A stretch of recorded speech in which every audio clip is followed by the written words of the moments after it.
तो भाई अब जैसा कि आप जानते हैं यहाँ पर चार्ज के बारे में आपने इतना पढ़ा हुआ है, तो कुछ चीज़ें आप जानते हैं। क्या जानते हैं उसको देखिए, समझिए क्या है वो। कि जैसे एक ऑब्जेक्ट है ए, ठीक है, अच्छे से समझ लीजिएगा। एक ऑब्जेक्ट है बी, ठीक है। अब ए एक ऑब्जेक्ट है, बी एक ऑब्जेक्ट है।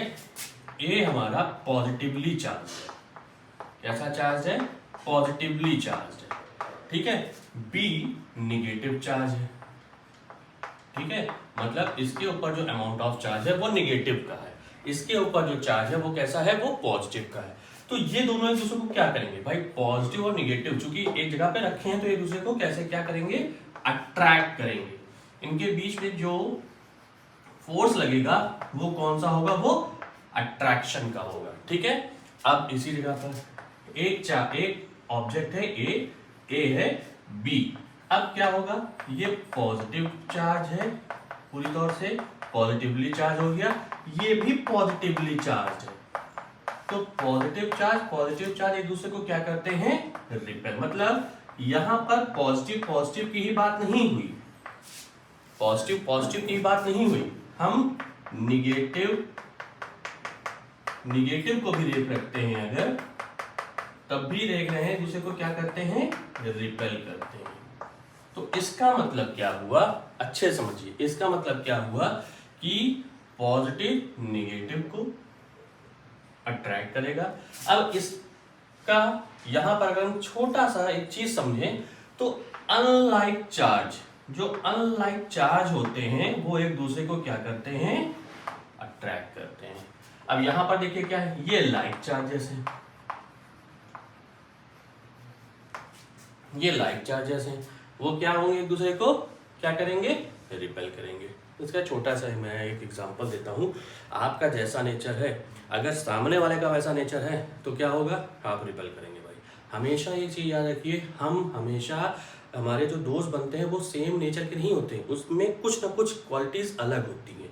मतलब पॉजिटिव निगेटिव। अब इसको ऐसा समझिए कि हमेशा जो पॉजिटिवली होता है, मतलब दो अपोजिट चार्जेस जो होते हैं वो एक दूसरे को क्या करते हैं? हमेशा अट्रैक्ट करते हैं, ठीक है।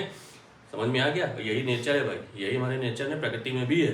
पॉजिटिव निगेटिव दूसरे को अट्रैक्ट करेंगे, पॉजिटिव निगेटिव दूसरे को रिपेल करेंगे, ठीक है। जैसे दो महान बहुत बड़े शासक, ठीक है, बहुत बड़े राजा, ठीक, दोनों बहुत शक्तिशाली, दूसरे को क्या होंगे? दूसरे एक दूसरे के क्या होंगे? शत्रु होंगे। ये वही तो है। उसी जगह पर एक बहुत बड़ा शक्तिशाली, एक छोटा सा शक्ति, दोनों के बीच में क्या होगी? संधि होगी, मित्रता होगी। क्यों? क्योंकि पॉजिटिव निगेटिव का ही डिफरेंस आ गया, ठीक है। तो ये चीज याद रखिएगा, ठीक। अब इसी के ऊपर हमारे जो एक फ्रांसीसी वैज्ञानिक थे, ठीक है ना, फ्रांस के फिजिसिस्ट कह लीजिए, साइंटिस्ट कह लीजिए, वैज्ञानिक थे, ठीक है। उनका नाम क्या था? कूलाम। क्या नाम था? कूलाम।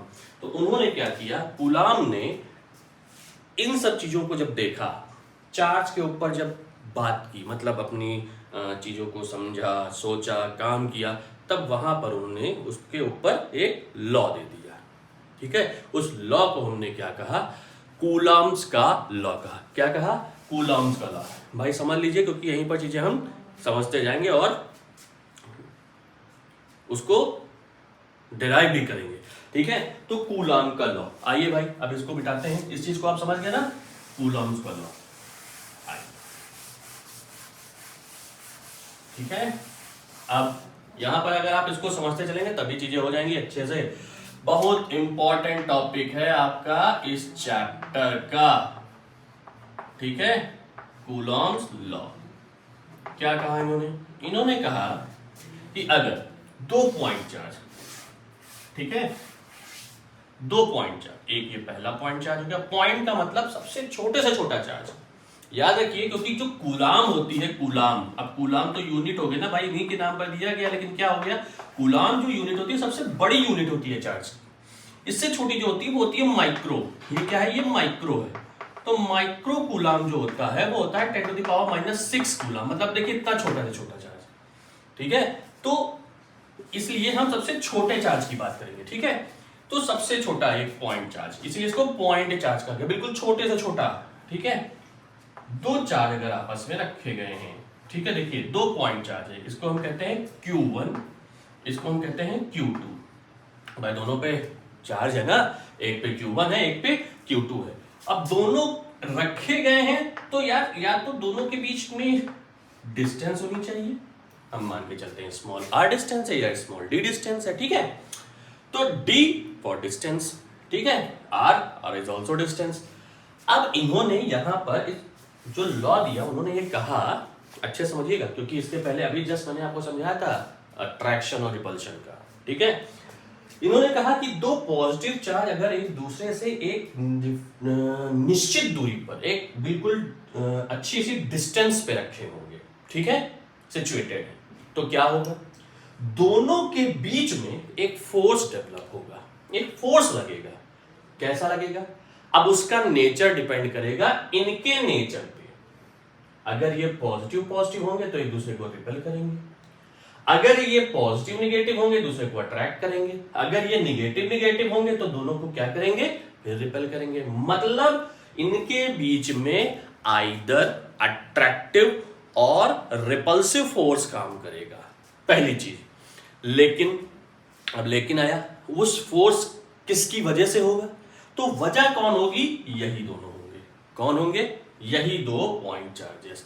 तो इन्होंने कहा कि ये जो पॉइंट चार्जेस की वजह के बीच में जो फोर्स काम करेगा वो फोर्स डायरेक्टली प्रोपोर्शनल होगा product of these two charges. पहली चीज आपको देखने को मिल गई ना भाई। मतलब कूलम्ब का जो लॉ था, उन्होंने कहा कि जो फोर्स ऑफ रिपल्शन या फोर्स ऑफ अट्रैक्शन इन दोनों पॉइंट चार्जेस के बीच में लगेगा, उसका जो मैग्नीट्यूड, देखिए मैग्नीट्यूड का मतलब परिमाण, जो क्वांटिटी अमाउंट होगा वो क्या होगा, वो डायरेक्टली प्रोपोर्शनल, मतलब इनके ऊपर डिपेंड होगा इन दोनों चार्जेस के प्रोडक्ट के, ठीक है भाई। साथ ही साथ दोनों चार्जेस के बीच की डिस्टेंस के स्क्वायर के इनवर्सली प्रोपोर्शनल होगा। इसको इनवर्स स्क्वायर लॉ भी कहते हैं, ये याद रखिएगा, ठीक है ना। मतलब डिस्टेंस बढ़ेगी तो फोर्स कम होगा, डिस्टेंस घटेगी तो फोर्स ज्यादा होगा, ठीक है। अब ये दोनों चीज आप जान गए, ठीक है। अब अगर हम वहां से देखें तो हमने क्या देखा, from equation 1 and 2 we have, भाई उन्होंने तो स्टेटमेंट दे दिया, फिर उसको मैथमेटिकली प्रूफ किया, और जब मैथमेटिकली प्रूफ किया तब उन्होंने देखा कि हाँ ये चीज सही है, ठीक है। क्या आया कि F directly proportional Q1 Q2 upon R square, ठीक है। अब यहां से क्या आ गया, F is equal to K Q1 Q2 upon R square. अच्छा फोर्स है तो इसकी यूनिट न्यूटन, ठीक है ना, हमने ये लिख दी यहां पे न्यूटन, ठीक। ये आपका फोर्स आ गया भाई, यूनिट न्यूटन बाबा को भी ले लीजिए साथ में, ठीक है। ये हो गया, मतलब आपके सामने जो फोर्स आ गया F is equal to K Q1 Q2 upon R square newton, ये आपको फोर्स मिल गया, ठीक है। अब यही फोर्स क्या है, काम कर रहा है दोनों पॉइंट चार्जेस के बीच में, ठीक, समझ में आ गया।